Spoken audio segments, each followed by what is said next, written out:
Welcome to Our Girl Relationships. We talk about the problems people face in their day to day lives. Let's start with the video. I'm female, 23. My brother Jonah, male, 18, has always been the golden child of the family, and in my parents' eyes can do no wrong. Due to this constant favoritism, I had to become independent really fast and work my ass off since the age of 16, while also pulling the majority of the weight when it came to chores and household work. If I ever wanted anything, I would have to save up for it, and my parents never gave me a single cent. I wouldn't be salty about this if this treatment was equal or if we were in a tough spot financially, but it simply boiled down to my parents constantly spending their money on my brother instead of helping out both their children. I can give hundreds of examples, but there are a few to keep in mind before I tell you about the straw that broke the camel's back. For example, when I turned 16, I had to get myself a used Kia after working at a fast food joint for ages, as my mom said it would help me build character. Sure, I learned how to budget, but I was resentful when my brother turned 16 because dad took him personally to a used car dealership and bought him a used Mustang. He ended up crashing it just 4 months later, and my parents did nothing more than slap him on the wrist and even paid to repair the car. Another thing was my room. When Jonah was about 10 years old, he lived in the smaller room in the house. Admittedly, it had a lot more toys and games than anything I had ever grown up with, but it was still smaller. Well, after a point, my parents suggested that I should move into the smaller room as I had less stuff and because Jonah is a growing boy. My dad even threw in some casual sexism and said all I needed to accessorize my room was a dressing table and a wardrobe. Like, ugh. I was into music at this time and had a beat up Squire and an amp in my room, but there wouldn't be any space for it anymore. I fought them on this decision and used all of my angsty teenage power, but it didn't work. Mom would just guilt trip me, and Dad would use the "You're living here rent free, miss" line on me. I ended up selling my guitar gear to a friend of mine and moving into the shittier room where I only lived for 3 years before moving out. I wonder why. Jonah at that time got a flat screen in his room and brought in a PlayStation, got our parents to chip in for a gaming PC, and does nothing except the bare minimum. Yeah, he's not a junkie or a gang member, but all he does is barely pass school, has zero interest in the things my parents pushed him to do, and just plays games and hangs out with his friends all day. The money they've spent on his football classes were wasted. When did he decide he wanted to learn to horse ride and give up after a year? That money is gone too. I wasn't a genius or anything, but used to work hard and had won a few competitions with my band, all the while maintaining above average grades. I mean, it's sick that I even have to compare like this, but it was just unfair in my eyes. All my achievements got from mom were a lack of interest and actual humiliation from dad, who thought that playing in a rock band wasn't ladylike of me. As I mentioned before, I left the house as soon as I turned 18, and nobody in my family was beaten up about it. That is, they weren't until they realized how much work I used to do around the house and called me begging me to come back. I said that I wasn't interested and they needed to retrospect and realize how much damage they'd done to me. I had saved up and was already working by this point, so I was sustaining myself comfortably. A year passed by when neither of us was willing to compromise until one day my mom called me and said that she understood her mistake and wanted to make amends with me. I met mom, dad, and Jonah that day, and things seemed to improve. My parents even chipped in to get me through college, something which I simply couldn't consider earlier. I was grateful to them, and my life took an upturn as I began dating my current fiance, Neil, at this time. Overall, things were looking up, and my relationship with my parents had also improved a fair bit. After graduating, Neil and I moved in together, and he proposed. I was super excited, and both of us began to plan for the wedding together. Since we were just starting in our careers and didn't have a lot of money to throw around, we were keeping things simple. And Neil's parents also graciously offered to chip in what they could. My parents also asked if I needed help, and I told them that I had my eye on a perfect wedding dress, but it was quite expensive. I could cover most things within budget, but the dress was one out of reach item my heart just couldn't let go of. So I opened up to my parents about it, and they graciously agreed to pay for it. This was 2 years ago, as Neil proposed when I was 21. After that, both our careers got demanding, due to which we put our engagement on hold. At the age of 23, we're both making a decent amount more than we did before, and now we're finally ready to have our dream wedding, with no compromises. However, even now, that dress was a bit of a stretch. I could rest easy knowing that my parents would pay for it, though. That is, until Jonah's 18th birthday bash came by. With our wedding set for August and Jonah's birthday in January, there was a big gap between these two events, and no matter how much my parents splurged on his party, they should still have been okay to help out with the dress, or so I thought. This absolute maniac not only demands a birthday at a five-star resort in Cabo, but also wants to call 15 of his school buddies, his girlfriend, and our cousins for the trip. Not me, by the way. All of which had to be financed by our parents. When it comes to Jonah, man, they're just pushovers. My mom handed over her credit card to Jonah and said that he could enjoy himself. Well, he did. About $80,000 worth of enjoyment. When the bill came through to my parents, they were shocked. For the first time in my life, I heard that they actually scolded Jonah. But it was still super mild. They paid off the credit card and told Jonah that he had to give back half, that is 40 grand. Dad called me after this and asked if he could borrow money as a lot of his savings weren't liquid and bills needed to be paid.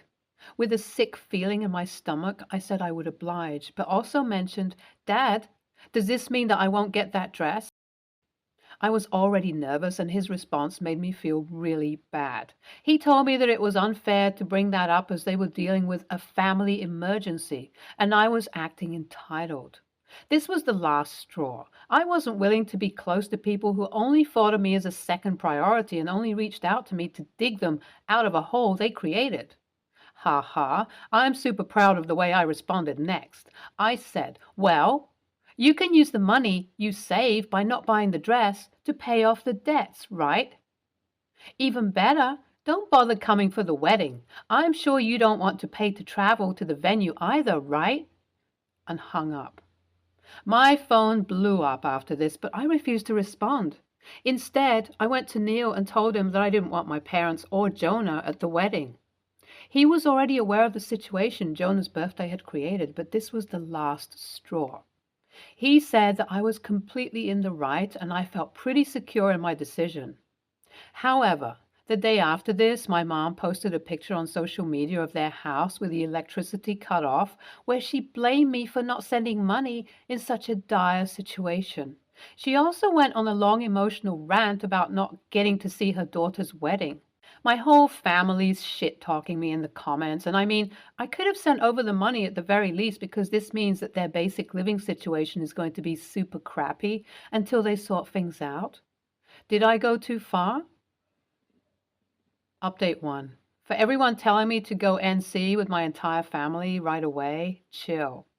I did act rashly, and all I'm trying to figure out now is whether what I did was justified or not.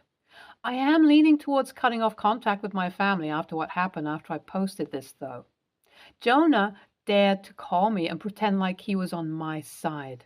This irresponsible prick, who's the reason everything is haywire, is taking the moral high ground over our parents.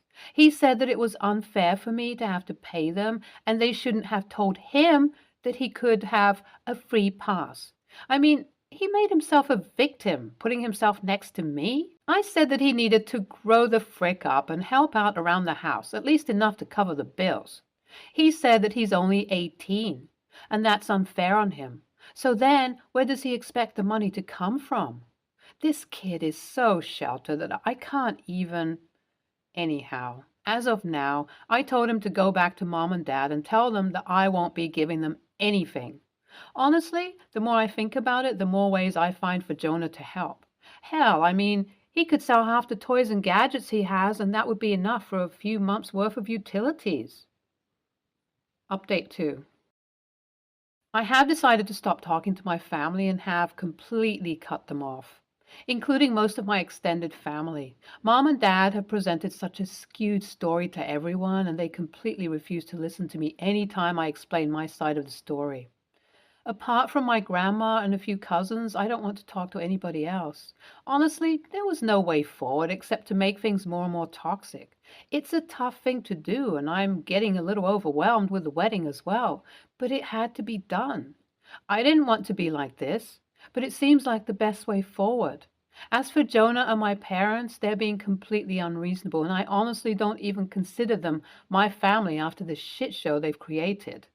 A lot of friction is there between Mom, Dad, and Jonah right now due to the money problem, but they're still not willing to give their golden child the reality check he needs. Update 3. Guys, Neil is so sweet. I swear this man is amazing. I don't need to drop this update, but I wanted to tell you all since you're so invested. Neil got me the dress I wanted all this time. Apparently, he had been saving ever since I told him about what Jonah did, and he also helped me find my independence when I was struggling with going NC with my family.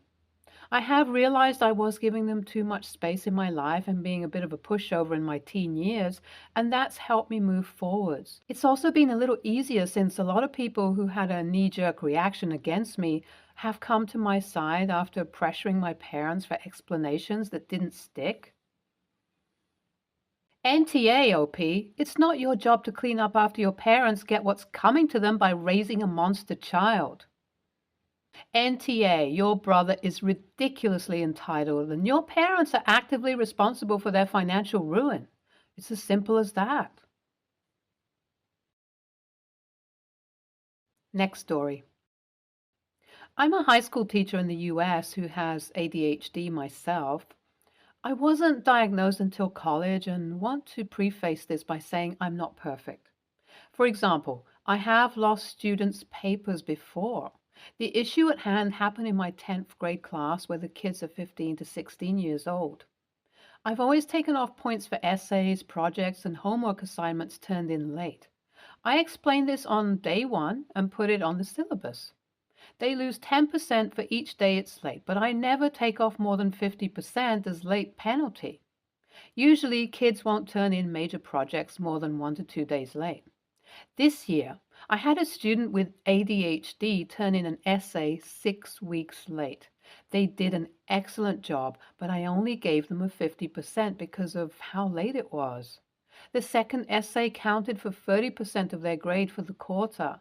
However, the student's second essay lost 40% right off the bat for being 4 class days late. About 2 weeks had passed due to the fact my class doesn't meet every day, weekend, and school holidays. This essay didn't do a good job like the first one, but it was a different style of writing. For the first essay, their excuse was that it was done, but they felt like they half-assed it and wanted to do it right. It went above and beyond and was far longer than it needed to be. I explained I prefer they turn something in on time rather than exceed expectations, but turning it in 6 weeks late. The only explanation for the second essay was that they had it saved on a specific computer at home that they didn't have access to. Their previous English teacher never really had much of a penalty for late work. This student typically is an A student, but they finished the first quarter of my class with a 67 or 68, and I bumped them up to a 69.5 because I pitied them and it would raise them to a C minus. The student was argumentative about their grade and angry with me, saying it wasn't fair. In my defense, they could still earn an A for the course, but they would essentially have to maintain around a 95% average for the rest of the course, including the midterm and final exams. College is so expensive in the US, and I don't want to affect students' averages over an assignment because a few days late, but I also feel like I'm not truly preparing students for college, university, the workforce, by letting them turn in work when it's convenient with them without consequence. So AITA for sticking to my policy and not boosting her grade? Edit. People keep asking about IEPs and accommodation plans. I work at a private school that offers very limited accommodations, and we have no special ed department. We do not offer extended time on long assignments. We will only chunk them into smaller, more manageable pieces. We only offer extended time for quizzes, tests. Despite parents being aware of ADHD, I realize this student has no file, so I will definitely be talking to the guidance counselor. Even though my school doesn't offer extended time, having an IEP on file for when the student goes to college will serve them well. Second edit. I also give class time. They usually get around 2 to 3 hours of class time to write, ask me questions, and do peer revisions. Some of them waste their time by talking or going on their phones. I tell them I'm not going to get into arguments if they want to waste their time, but that I'm always there to provide any help and support while they work. Usually, I have a constant line of kids asking for help, so I can't dedicate time to focus and observe this one specific student's work habits because then I tell the 3 other kids, all asking for help on their essays, to hold on. And by that time, the line of students asking for my help will have possibly increased to 5. Third edit. I did contact the parents after the first missing essay, and the admin knows they got a C- due to late work. I tell students to talk to me before the due date to make arrangements on late work. I'm pretty lenient if we come up with a plan ahead of time. I tell them, don't tell me the day it's due unless it's something serious like a death, hospitalization, car accident, etc. For example, a student recently failed a quiz. I followed up and the student broke down saying it was due to family problems at home. I let them complete corrections to raise their F to a C on the quiz. Fourth edit. Yes, I've spoken to the student. I reminded them in person and by email, but they would ignore me and say, I'll do it. After the second essay was 2 to 3 days late, I finally forced them to discuss this in more detail, where I explained the policy, why I have it, and how it affects their grade. They seemed pretty receptive until I pulled them aside the following week to discuss why they only earned a C- for the first quarter. They thought it would all balance out because they got A's on the quizzes and were quite upset with me when that didn't happen. Parents were already informed after the first missing essay, but we have a parent-teacher conference scheduled. NTA, we aren't talking about a class period or two. We're talking about 6 weeks the first time and 4 weeks the second. ADHD is fairly common, and lots of kids with ADHD manage to get their assignments in on time or only a little late. But 6 weeks? No. There's accommodation and then there's no accountability. What's the point of a deadline if you don't actually adhere to it? NTA, ADHD could explain a little, but it doesn't fully explain why the papers were as late as they were. I suspect one of those papers was written by someone other than your student. As you say, the 2 papers had different styles of writing. I suggest you keep reminding the student of the due dates of any future assignments and that you will accept no excuses, other than death or hospitalization, for the assignments being late. Maybe it's time to really think about whether the policy makes sense in the first place. Grades are basically the only stick you have, so you're using it to punish late work, but aren't grades supposed to reflect the degree to which students mastered the coursework? This kid eventually turned in great work, so the lowered grades really just are punitive and don't reflect her mastery of the subject. Obviously, it's important for students to learn how to deal with deadlines too, ADHD or not. But maybe grades aren't the right way to do that. Is there some other sort of disincentive you could use to penalize kids for late work? Also, I get how many students you must have, but it's part of your job to make sure that students with disabilities get the help they need, not just a penalty to motivate them, especially if motivation isn't the problem. Stay tuned for more stories from our girl relationships.